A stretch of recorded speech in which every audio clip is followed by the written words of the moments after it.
Hey, what's up, guys? I have to admit, my depression has been just unbearable the past couple days. A lot of it is related to YouTube and all the effort I put in, and I don't really get a whole lot out of it, and I think I need to take a break for a while. I did have some ideas of some low-key things that I could do with low commentary, low necessity to do a bunch of resets and takes and stuff like that. Obviously, stream archives are going to be in there at some point. I will be doing Mushihime-sama in a couple days. I did purchase some other platformers. I don't know if they're going to be, stuff I do for the channel. I kind of just wanted to just play them. I picked up Mute Crimson Plus and Castle in the Darkness. I was also looking at Galax Z. That game looks pretty cool. It's like a roguelike space shmup slash like mech fighter. It looks pretty cool. I was thinking of getting that as well. In terms of the other things I had planned, I had some 20XX runs. Towards the end of the month, it's going to be the year anniversary of 20XX being on Steam Early Access. So I was thinking of doing a little event for that. I tend to be really strapped for cash at the end of the month, so I can't make any promises, but I will make an attempt to buy a couple codes for you guys, and we'll have a fun little giveaway event there. I also have all my Humble Bundle codes. I'm probably going to do a clean out at some point this week. I'm not really sure. We're actually getting some rating here in Southern California for a change, so that's probably going to limit what I can do outside of the house. So sometime this week for sure, I'm just going to go ahead and clean out those codes for you guys. I guess what I wanted to show is my gear. I've had some people ask about my gear, or no one's really asked, but I think people want to see what I run with, and since I'm normally doing like dailies or whatever when I'm streaming, I don't really have time to explain it. This is the Halva Tornado. This is a 12-star partisan, which has potential that increases the gear accumulation.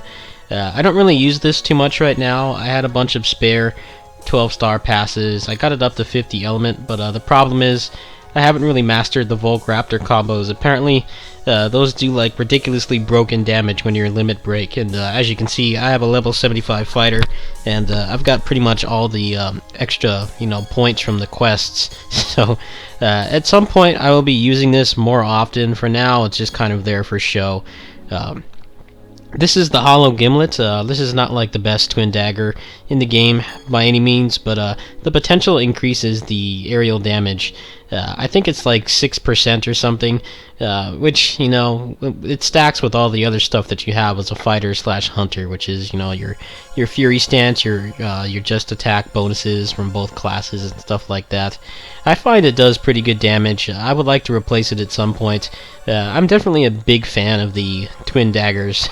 I think they have a really fun moveset now that they have the spin move passive. You can reposition yourself a lot better.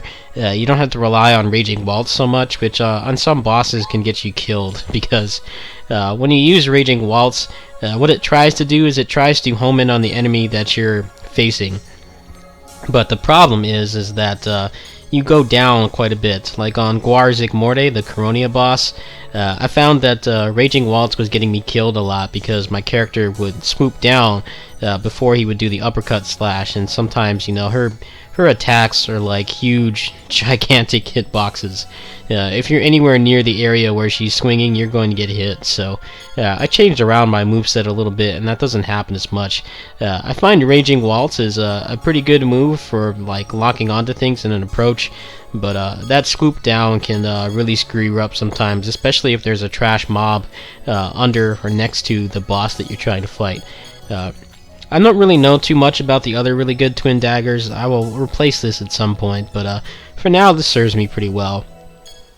This is the Meteor Control. This is basically a double saber that's space bow staff. Many people consider this to be one of the best double sabers in the game. Even though it's only 11 stars, the attack stat is nothing to write home about. If you have it maxed out at level 3 potential, it doubles the gear accumulation rate. With really, if you use builds that center around Chaos Riser and stuff, you'll pretty much be able to wipe trash mobs out instantly. If Gal Griffin ever does drop a 13-star double saber for me, I think his does extra damage when you're at close range or something. I'm still going to keep this around because this is definitely the best crowd control you have as a fighter. Nothing comes close to a Meteor Control and Chaos Riser. As long as you have the potential maxed, you're pretty much going to be at level 3 gear almost all the time, which means you're going to have a whirlwind. As soon as you put a whirlwind on, if anything's still alive, you're going to get another level 3 right away. You've seen me do it a lot in my stream VODs, those of you who watch those. This is definitely one of my, swear-by weapons, pretty much. I will always use this weapon for crowd control. I would like to get a better double saber at some point. This is the 13-star Coronian Knuckles. I actually crafted this with stones. I did a pretty intense grind for this.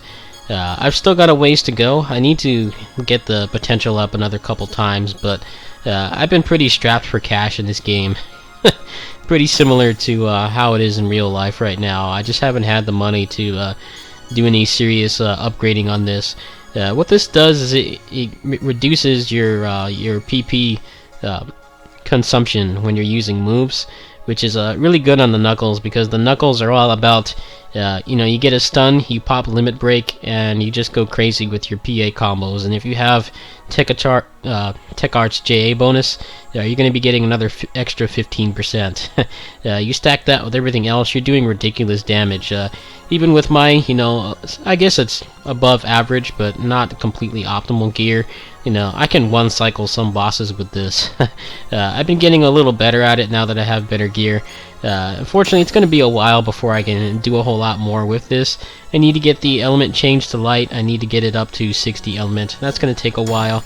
I've only got 80 S attack on it, but I'm not really in a hurry to get like 150 attack on this anytime soon. This is definitely my go-to weapon for bosses. As long as I have them stunned and I have a couple seconds, I can pop Limit Break and just do a ton of damage, if not just knock them out outright. This is the Suitcase Suzumi, which is an 11-star katana. The level 3 potential increases the average stance, so basically it's like a pretty big overall stat increase. It's pretty nice. It's got 85 attack on it, some other stuff on it too. I worked pretty hard on this one. It took me a while to make it. I do have this 13-star one that I got from the anniversary shop, and I haven't really done too much with this yet. Right now my priority is to get the Knuckles up, and that'll be a pretty good endgame weapon. I need to get the extra 2 levels on the potential, and max out the element, change it to light. Both of those things are going to be immensely expensive. If I have some money, maybe I'll buy another month of premium, and I can use some of the scratch card money, and maybe I can get something that will sell for a bunch, and I can continue the funding on this. This is the Hyaka Ryodan, which is a 12-star dual blade. I haven't really finished it yet. This boosts your striking attack when your PP is at 50% or less, which is pretty easy to reach. When you combine that with PP Slayer, you're going to be getting a pretty fat damage bonus no matter what, even if you're not in Limit Break. I haven't really messed around with it too much yet. I am trying to finish this 12-star Jet Boots, which I got a couple days ago, but Doodoo hasn't been too kind to me. He's been giving me some pretty crappy RNG. I have been kind of taking a break from the game the past couple days. You're going to see a stream bot in a couple days of me just getting the worst RNG imaginable for like an hour.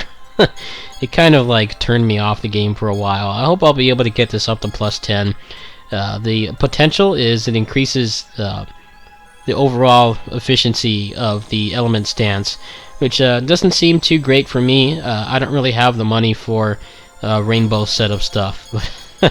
I might just leave this at plus 10. It looks cool, and it's going to be a pretty significant upgrade over my 11-star Jet Boots that I have here once I get it affixed and everything.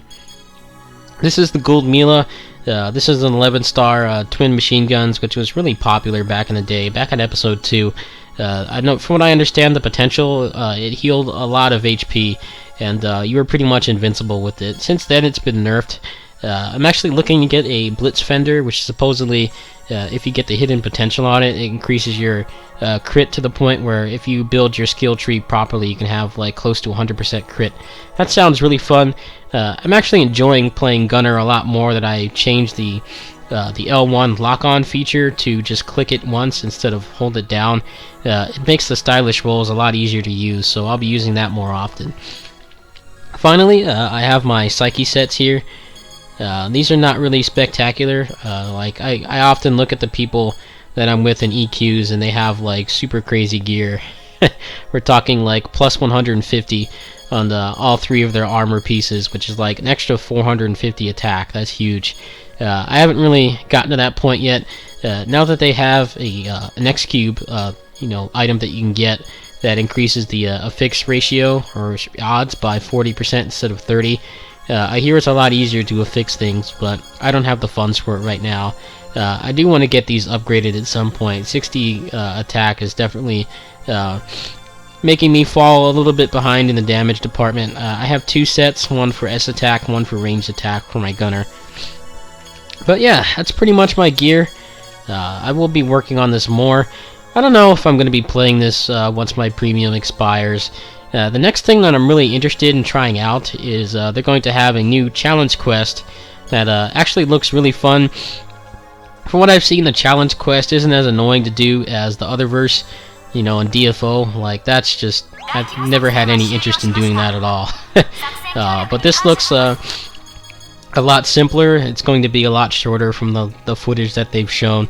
So hopefully I can get some ideal weapons, and maybe I can replace some of this stuff. But yeah, there's my gear.